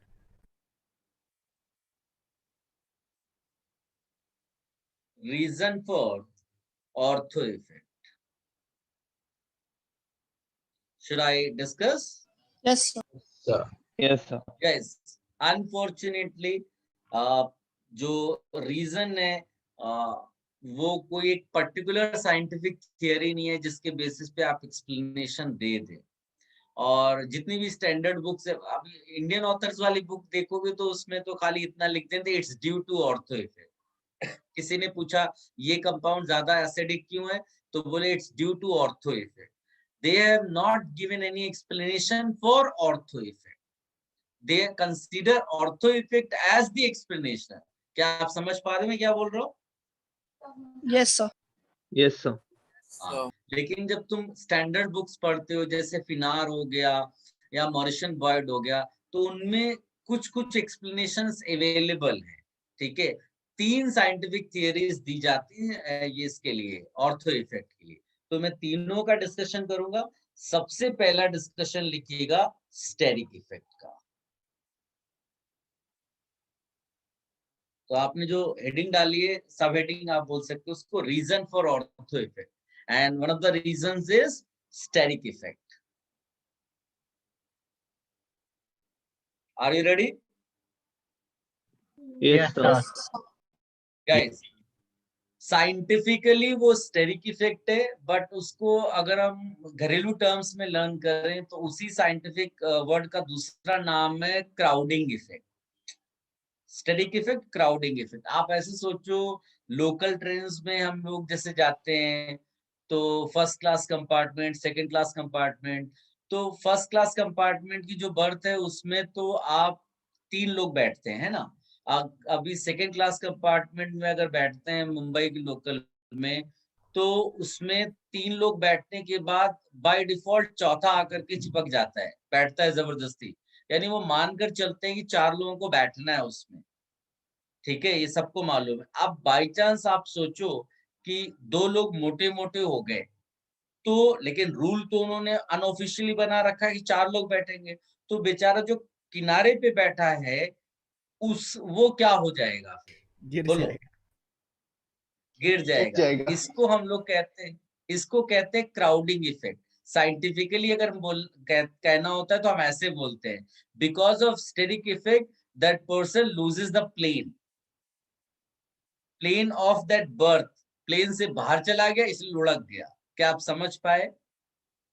Yes, sir. Yes, sir. अब देखो, थोड़ा हाँ, अभी घरेलू एग्जाम्पल क्यों मैंने वो वाला दिया वो तुम्हें यहां से समझ में आएगा। क्या तुम देख पा रहे हो कि नाइट्रोजन का लोन पेयर रेजोनेंस में है बेंजीन रिंग के साथ? Yes, sir. ठीक है, ये इसमें लोन पेयर जब रेजोनेंस में है तो हम लोग बोलते हैं कि जो इसका प्लेन है बेंजीन रिंग का, वो उस प्लेन में नाइट्रोजन को होना पड़ेगा, तभी इलेक्ट्रॉन्स ये पूरे डीलोकलाइज हो पाएंगे नाइट्रोजन तक। अदरवाइज डीलोकलाइजेशन पॉसिबल नहीं है। यानी प्लेनैरिटी जो है वो एक मस्ट कंडीशन है। समझ में आया? Yes sir. Yes sir. अब तुमने क्या किया, बेचारा नाइट्रोजन सेकेंड पीरियड का एलिमेंट, छोटे साइज का एटम, तुमने उसके चारों तरफ क्राउड भर दिया। जहां जहां पॉसिबल था तुमने क्राउड भर दिया। Because of so much crowd, याद है वो अभी बर्थ का एग्जांपल दिया था, ये नाइट्रोजन बेंजीन रिंग के प्लेन से बाहर चला जाता है। इसको साइंस में कहते हैं स्टेरिक रिपल्शन। ज्यादा क्राउड आ जाता है। आप सोचो ना, जैसे ही मान लो कि पहले आदमी मोटा था, सीट में बैठे बैठे पतला था और सीट में बैठे बैठे ही मोटा हो गया, तो उसके आजू बाजू वाले लोग दूर खिसकेंगे ना। इसको कहते हैं स्टेरिक रिपल्शन। आप विजुलाइज कर पा रहे हो सिचुएशन जो मैं बोलना चाहता हूँ? Yes sir. हाँ, तो समझ लो कि वही जैसे क्राउड बढ़ता है तो वो रिपल्शन आता है। रिपल्शन आएगा तो ये नाइट्रोजन इस बेंजीन रिंग के प्लेन के बाहर चला जाएगा, क्योंकि वो वहां रह ही नहीं पाएगा ना। एक साथ इतना सारा क्राउड एक ही प्लेन में पॉसिबल नहीं है, इसको क्राउडिंग इफेक्ट कहते हैं। जैसे ही नाइट्रोजन ने प्लेन लूज किया, lone pair of nitrogen will fail to participate in resonance. Is this clear? Yes. Yes. Last statement वापस रिपीट कर सकते अरे यार, कोई इसको एक्सप्लेन करेगा क्या? वो इलेक्ट्रॉन क्लाउड की वजह से अपना प्लेन लूज कर देगा एंड देन लोन पे रेजोनेंस में पॉसिबल। नहीं, इलेक्ट्रॉन क्लाउड की वजह से नहीं लूज करता, क्राउडिंग क्राउड की वजह से। हाँ सर, क्लाउड नहीं, क्राउड, भीड़। हाँ सर वो हाँ वो sir crowd sir benzene ring पे बढ़ी, इसकी वजह से नाइट्रोजन बेंजीन रिंग पे नहीं बढ़ी, नाइट्रोजन के आजू बाजू क्राउड बढ़ गया, मैक्सिमम क्राउड आया, इसलिए वो नाइट्रोजन बेंजीन में बढ़ने का मतलब नाइट्रोजन के नजदीक वाला। आप बढ़ाना चाहते तो आप इधर भी बढ़ा देते, उससे नाइट्रोजन का क्या लेना देना है। मान लो कि तुम्हारी बर्थ पे कोई नहीं बैठ रहा है, मोटा आदमी किसी दूसरी बर्थ पे बैठ रहा है, तुम्हें क्या उससे मतलब है। तुम्हारे पास अगर क्राउड बढ़ेगा तो तुम रिपल्शन फील करोगे, यानी नाइट्रोजन के आजू बाजू जितना क्राउड मैक्सिमम हो सकता था वो तुमने लगा दिया, तो नाइट्रोजन बेंजीन रिंग के प्लेन से बाहर चला जाता है। जैसे ही प्लेन से बाहर जाएगा, इसका रेजोनेंस रिंग के साथ रुक जाएगा। Is it clear? Yes sir. Yes sir. और जिनको टेंशन हो ना, वो टेंशन ना ले, क्योंकि ऐसे 2 ही 3 केसेस हैं, तो 2-3 केसेस मैं यहीं पर बना दूंगा, उसको याद कर लेना कि यहाँ रेजोनेंस नहीं होता है, बाकी सब में होगा। कोई टेंशन किसी को अभी? No sir. हम लोग कॉन्सेप्ट भी पढ़ेंगे और केसेस भी सारे कर लेंगे। इस जो भी मैंने अभी आपको बताया ना, उसको बोला जाता है SIR effect. What do we say? SIR effect. S means steric, I means inhibition, repulsion, and R means resonance. Resonance inhibit हो गया, हो नहीं रहा है। और as I told you, एक और एग्जाम्पल इसका फेमस है, वो भी मैं लिख देता हूँ, NO2 वाला। अगर NO2 है तो खाली 2 ग्रुप लगा दो बेंजीन में, इसका विड्रॉइंग जो इफेक्ट होता है ना, इलेक्ट्रॉन विड्रॉइंग वाया रेजोनेंस, वो खत्म हो जाता है। This is another example. Now let me tell you, मैंने जो भी अभी तक बताया आपको, this has nothing to do with benzoic acid. these are the examples for SIR. Now I am going to use this in benzoic acid. Are you ready? Sir yes sir. एक minute.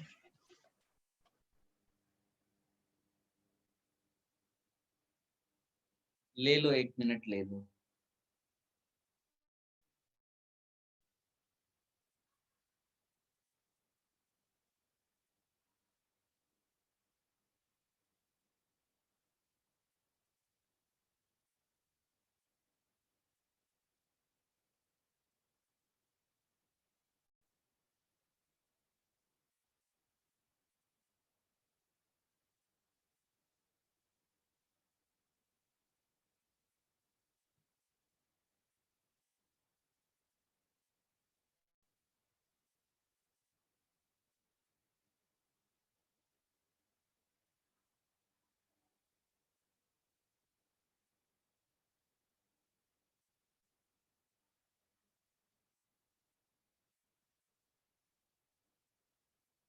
हो गया?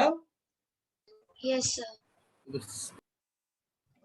Guys, बस उसका explanation कर लेते हैं, फिर आप रेस्ट कर सकते हैं। लेट मी यहीं पर कर लेते हैं।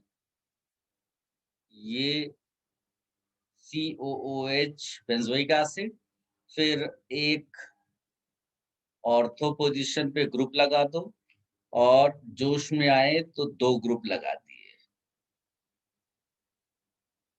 Now what is the way, how do we explain the acidic strength of compound? First we write what? The conjugate conjugate. और conjugate बेस में O- पे, यानी ये नेगेटिव चार्ज का डिस्पर्जन दिखाना है। कि किसमें डिस्पर्जन ज्यादा हो रहा है। ध्यान से देखना मैं क्या कर रहा हूं। तीनों केसेस में इसी तरह से आप बना सकते हो। गाइस अब आप देखो, ये O- का लोन पेयर है, इसको ही रेजोनेंस में जाना चाहिए डिस्पर्जन के लिए। जा रहा है क्या? क्या ये रेजोनेंस हो रहा है? यस। लेकिन ये तुम हो, हाँ? ये तुम हो, ये तुम्हारा दोस्त है जो तुम्हें रेजोनेंस करवा रहा है, स्टेबलाइज करा रहा है। लेकिन तुमने क्या रियलाइज किया कि तुम्हारे दोस्त का भी कोई फ्रेंड है। Sir cross conjugation. Cross conjugation. Cross conjugation तो तुम्हारा रेजोनेंस कम हो गया कि बढ़ गया? कम हो गया। डिस्पर्जन कम हुआ है ना। कितना कम हुआ ये मतलब नहीं है, रिलेटिवली हम बात करेंगे। अब इसमें देखो, तुम्हारा रेजोनेंस चल रहा था, तुमने स्ट्रैटेजी बनाई, तुमने कहा कि जो मेरा दोस्त है मैं उसको किसी और का दोस्त नहीं बनने दूंगा। तो तुम दोस्ती तोड़वाने जा रहे हो। दोस्ती कैसे तोड़वाओगे? तुमने क्या किया, अपने दोस्त के आजू बाजू क्राउड भर दिया। क्या समझ में आया? Yes sir. हाँ, इधर क्राउड बढ़ने से क्या हो गया, ये जो CO का कार्बन है ये बेंजीन के रिंग के बाहर चला गया। कौन सी रेजोनेंस टूट गई, कौन सी दोस्ती टूट गई? बिटवीन सी क्या एंड विजुलाइज कर पा बेंजीन। रहे? टूट गई, कम हो गई, जैसे आप बोलो। इट्स नॉट अबाउट कि पूरी खत्म हो गई, रिलेटिवली बात कर लेते हैं। तो इसमें दोस्ती ज्यादा टूटी, ये वाली तुम्हारी दोस्ती इसका मतलब बढ़ गई। इसमें थोड़ा कम, इसमें तो दोस्ती बहुत ज्यादा है, दूसरी वाली तुम्हारा खराब है। इसका मतलब मैक्सिमम डिस्पर्जन किसका हुआ नेगेटिव, किस केस में? Last case. Sir last case में कैसे? सबसे ज्यादा एसिडिक होगा। यस समझ में आया ना? और Yes. यही तो ऑर्थो इफेक्ट था, ऑर्थो सब्स्टिट्यूटेड। कॉपी कर लो। यस सर लास्ट ग्रुप में डिस्पर्शन मैक्स कैसे होगा सर? अरे यार रेजोनेंस पूरा होता है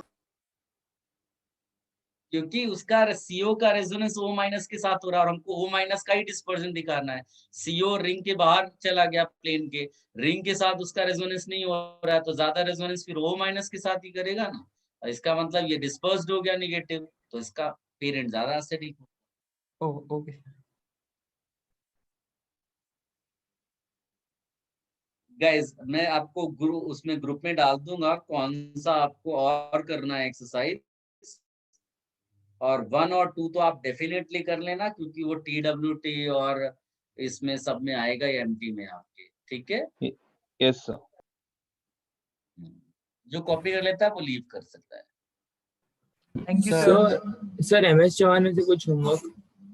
अभी नहीं, अभी MS चौहान का तुम वो कर सकते हो, IUPAC वगैरह, that you can do. IUPAC उसके लास्ट में दिया एकदम। सर एक डाउट है सर। Okay sir. सर अगर आप माइंड ना करें तो सर स्कूल में उन्होंने IUPAC में वो कुछ आइसोमर्स का भी बता दिया सर। वो आइसोमर्स में अभी नहीं बता सकता, खाली सिस ट्रांस में बता सकता हूँ। आइसोमेरिज्म पूरा चैप्टर है, हमको पढ़ाना है। अच्छा सर, क्योंकि वो बाद में पढ़ेंगे ना सर। आइसोमेरिज्म बेटा बड़ा सा चैप्टर है पूरा हमारे उसमें। बोलो ना, somebody saying something। Yes sir. Sir मुझे एक बहुत सीरियस डाउट है। बोलो ना। सर मेटा पोजीशन रेजोनेंस में पार्ट क्यों नहीं लेता? क्या कौन नहीं लेता? सर मेटा पोजीशन में जो होता है, क्योंकि मेटा पोजीशन पे कोई इफेक्ट वो पार्ट नहीं लेता है। जब तुम रेजोनेटिंग स्ट्रक्चर ड्रॉ करते हो ना, तो कोई भी चार्ज या कोई भी इलेक्ट्रॉन उस पोजीशन पे जाता ही नहीं, वो ड्रॉ करके पता चलता है। तो हम कंक्लूजन निकाल लेते हैं कि मेटा पे इफेक्ट नहीं होता। सब वो राइट हैंड रूल से भी इस पे नहीं बन पाता ना। उसी स्टाइल से करते चले जाओगे तो उस जगह पर इलेक्ट्रॉन ड्रॉप ही नहीं होता। Okay sir, understood.